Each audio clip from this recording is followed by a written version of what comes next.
करके मुझे लगता है उनका रिसर्च कोई पीएचडी के लिए तो था नहीं, कोई डिग्री पाने के लिए था नहीं, कोई नाम कमाने के लिए था नहीं। उनकी तो एक जेन्युइन जिज्ञासा थी कि ये पढ़े लिखे समाज जिसमें वो खुद को शामिल करते थे, जिसमें हम सब हैं, ये जो पढ़ा लिखा समाज है उसको हो क्या गया, वो अपने समाज से इतना विलग कैसे हो गया। उसका जो वृहद समाज है वो कुछ और ढंग से सोचता है, और ढंग से निर्णय लेता है, और ढंग से वो सोचता है चीजों के बारे में। और ये जो पढ़ा लिखा आदमी है वो कुछ उसको उसका भान भी नहीं है, उसका आभास भी नहीं है। ये दो दुनिया जैसे बन गई हो। वो महिलाएं कह रही हैं कि पढ़ लिख करके हमारे बच्चे बर्बाद हो रहे हैं, वो दुनिया का इस पढ़े लिखे समाज को कुछ पता ही नहीं है। वो ये मान के चलता है कि ये स्कूल नाम की चिड़िया, ये शिक्षा नाम की चिड़िया सबका भला कर देगी, और उस पर कोई प्रश्न नहीं खड़ा करता, उसमें दाएं बाएं करते रहते। एक एनसीईआरटी आएगी तो कुछ इधर बदल देगी, दूसरी आएगी तो कुछ उधर कर देगी, लेकिन उसी दायरे के अंदर। तो ये जो बात है ये उन्होंने पकड़ी, और ये उनकी तकलीफ का भी कारण था। और इससे जो निकला वो, मैं ये कहूंगा कि वो भारतीय चित्त मानस काल में उसको आप पढ़ेंगे तो वो बात उसमें दिखाई देती है। ये भारतीय चित्त क्या है, भारतीय मानस क्या है, कई जगह वो ये भी कहते हैं भारतीय स्वभाव या साधारण। ये कई तरह से वो उसी बात को इंगित कर रहे हैं कि ये जो भारत का साधारण है, और साधारण का मतलब एवरेज नहीं बोल रहे हैं, साधारण का मतलब वो तौहीन नहीं कर रहे हैं, विशेष और साधारण वाली बात नहीं कर रहे हैं, क्योंकि वो तो किसी को विशेष मानते ही नहीं होंगे, उनके लिए सभी बराबर ही है एक लेवल पे। पर ये जो साधारण है, यानी उस दुनिया का आदमी, जो दुनिया के लोग ये कहते हैं कि ये स्कूल जाकर हमारे बच्चे बर्बाद हो गए, वो दुनिया, उस समाज के लोगों कैसे सोचते हैं, उनको उसको पकड़ो।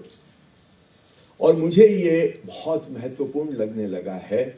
मैंने 2-3 बार इस पुस्तक को पढ़ा, अभी हाल में भी पढ़ा, क्योंकि ये उनका जन्म शताब्दी वर्ष है, इसलिए भी पढ़ा क्योंकि मैंने मेरे साथ पास बहुत सारे कागज थे उनके हैं, तो उनको मैं टटोल रहा था, ठीक कर रहा था, और उसमें मुझे 10-12 नोट्स मिल गए उनके, करीब 90 के दशक में और 2001-2 में लिखे हुए हैं वो।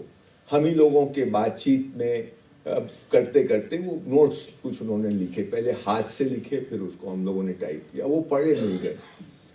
और मैंने जब उनको पढ़ा तो वो इससे मिलती जुलती बातें हैं भारतीय चित्त मानस काल से। वो बार बार इस बात का आग्रह कर रहे हैं कि ये जो पूरी इतिहास दृष्टि इस देश में है, यानी जो नैरेटिव बना है, ये गड़बड़ है। डेटिंग जो है वो गड़बड़ है कि भगवान बुद्ध 2500 साल पहले हुए या उससे भी 1800 साल और पहले हुए, यानी 2500-2300 BC में हुए। शंकराचार्य कब हुए, इस पे अभी ये मान नहीं लेना चाहिए कि जो अंग्रेजों ने ये पूरी डेटिंग बनाई है ये सही है। तो इसकी भी वो बात कर रहे हैं, पर इससे भी ज्यादा महत्वपूर्ण ये है कि वो ये कह रहे हैं कि हमको इसको ढूंढना है कि हमारी बुनियाद कहाँ है। और इसके लिए उन्होंने एक इशारा किया है। वो इशारा है, एक तो ऑफ कोर्स वही कहते हैं कि हमारे साधारण को सुनना चाहिए हम लोगों को, और मैंने धर्मपाल जी को इस साधारण को सुनते हुए देखा है। उनको शायद बात उनसे करना नहीं आता था, मुझे ऐसा लगता है, जैसे हम लोगों को नहीं आता, तो बहुत सहम के रहते थे, पर सुनते बहुत ध्यान से थे। हम लोग वो ध्यान से सुनना भी हमको नहीं आता, वो सुनते बहुत ध्यान से थे। बात करना हम लोगों को अब भूल गए हैं हम लोग। इसमें एक किस्सा मैं आपको सुनाता हूं कि ये बात करना क्या होता है साधारण से। ये बात है करीब 10 साल पुरानी। एक दिन रविंद्र शर्मा गुरुजी, उनका फोन आया। मध्य प्रदेश में एक आश्रम है कारीगरों का, मैं नाम भूल रहा हूं अभी, आपको याद होगा है ना? जीविका नहीं, वो जो एक और आश्रम कारीगरों का बना था, वनखेड़ी से फोन आया गुरुजी का कि पवन जी आज एक नाई मिला, वो नाई मुझे ऐसी ऐसी बातें बताए जो मैं भी नहीं जानता। बहुत खुश थे फिर उन्होंने एक बात बताई कि यहाँ के लोग उस नाई से बहुत नाराज हो गए, क्योंकि इनकी दाढ़ी वाड़ी बढ़ी हुई थी, तो इन्होंने बोला होगा आश्रम के लोगों को, भाई कोई नाई है क्या, बुला दो। तो नाई को बुलाया गया, तो नाई से बात करते करते उनको ये सब पता चला कि नाई को इतनी सारी चीजें पता है। तो वहां के लोग नाई से इसलिए नाराज हुए कि भाई तुम इतने साल से हमारे यहाँ आते हो, हमको नहीं बताई, इनको बता दी। तो उन्होंने कहा कि इनको बात करना नहीं आता है। हमारा आदमी बात से बात जोड़ता है, ट्रांजैक्शनल मोड में बात नहीं करता जो हम लोग करते, एक प्रश्न एक उत्तर, एक प्रश्न एक उत्तर। पर हमारा जो साधारण है वो काटता नहीं आपकी बात को, वो जल्दी से ना नहीं करता, वो जल्दी से ये नहीं बोलता कि आप गलत हैं, हम लोग जैसे बोल देते हैं। वो तो बात से बात जोड़ता है, इसलिए वो तरीका, वो मोड हम भूल गए, हमको आता नहीं, पढ़े लिखे लोगों को। ये भी एक प्रॉब्लम है, और ये प्रॉब्लम शायद धर्मपाल जी का भी था, लेकिन वो सुनते बहुत ध्यान से थे।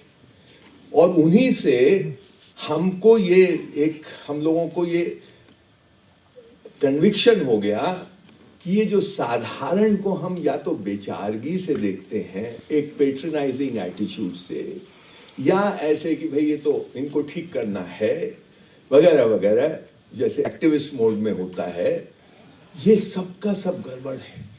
आपको ये मान के चलना होगा कि ये इसको मतलब रिस्पेक्ट, एक्चुअल रिस्पेक्ट, वो पेट्रनाइजिंग वाला रिस्पेक्ट नहीं, वो एकदम अलग बात है। उसमें तो फिर भी एक हिरार्की, आप अपने को ऊंचा माने हुए होते हैं, पर आप उनको, वो होता है ना जैसे कि मन में सम्मान नहीं हो लेकिन पांव छुए जा रहे हैं, उस तरह की कोई बात।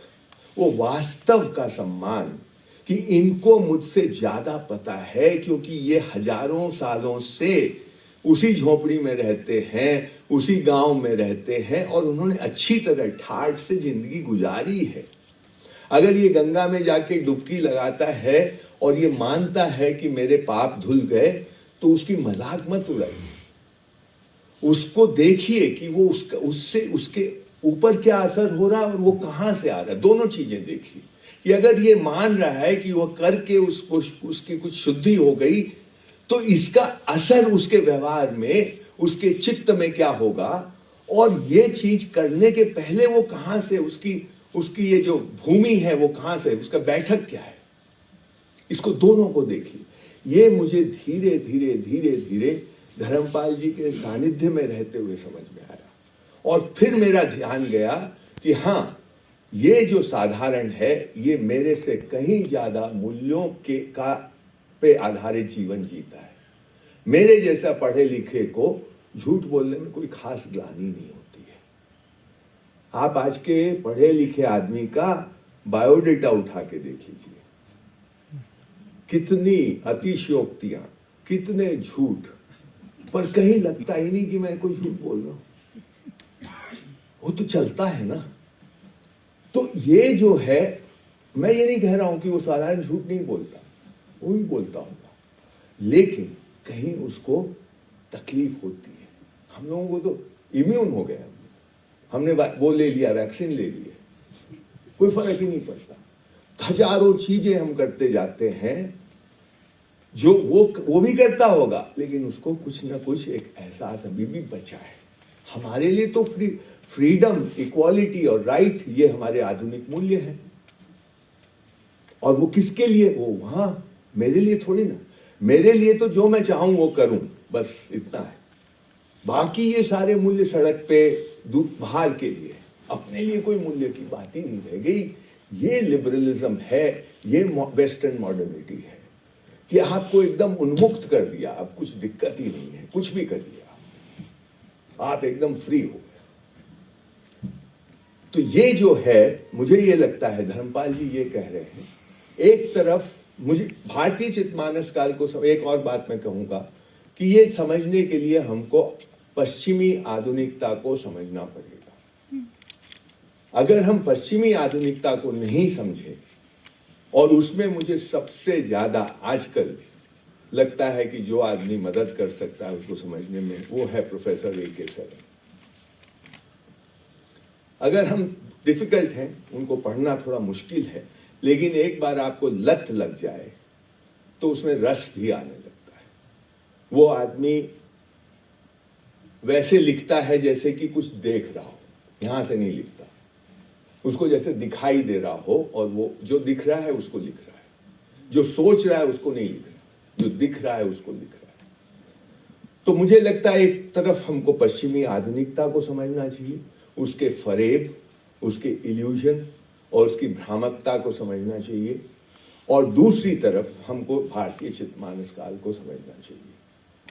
मैंने, और इसमें मैं एक और बात कर दूं कि इन दिनों मुझे बड़ी खुशी हुई कि दुनिया के स्तर पे कम से कम एक आदमी जिसको मैं पहचानता हूं माने मिला नहीं हूं, जो ये बातें कर रहा है। क्या बातें कर रहा है कि पश्चिमी आधुनिकता को खुले आम चुनौती दे रहा है। वो एक, उसका नाम है अलेक्जेंडर डुगिन, रूस का बड़ा फिलोसफर है, प्रेसिडेंट पुतिन का सलाहकार है। वो आदमी धड़ल्ले से और बहुत हिम्मत से ये कह रहा है कि हमको ये पश्चिमी आधुनिकता का व्यक्तिवाद और पश्चिमी आधुनिकता स्वीकार्य नहीं है, और दुनिया की अलग अलग सभ्यताएं अपनी बुनियाद पे उनको खड़ा होना चाहिए। वो एक मल्टीपोलर वर्ल्ड की बात कर रहा है। ये पश्चिम सबको सर्टिफिकेट नहीं देगा कि तुम डेमोक्रेट हो, तुम्हारे पास ह्यूमन राइट है कि नहीं है, वगैरह वगैरह। ये हमको स्वीकार्य नहीं है। मुझे लगता है हमको ऐसे लोगों के साथ हाथ मिलाना चाहिए, और हमारी सरकार सीधे ना कर सके, उसके कुछ अपने कंपल्शंस होते हैं सरकारों के, लेकिन पीछे से तो कर सकती है। वो पीछे से इन लोगों से संपर्क होना चाहिए, हाथ मिलाना चाहिए, हम लोगों को समझना चाहिए वो क्या कर रहे हैं, क्योंकि वो हमारी बात नहीं कर रहे हैं, पर उसको चुनौती दे रहे हैं जो पूरी दुनिया पे वैचारिक रूप से हावी हो गई है। इसलिए वो हमारे एक तरह से मित्र हैं। तो इस तरह की चीजें भी हमको करनी चाहिए। मैंने राय साहब से अनुरोध किया कि हम क्यों ना, ये धर्मपाल जी का शताब्दी वर्ष है, हम एक साल 4 से बढ़िया गंभीर सेमिनार करें। वो वैसे वाले नहीं जहाँ के लोग अपना पर्चा पढ़ देते हैं और सीवी में लिख देते हैं, वैसे नहीं।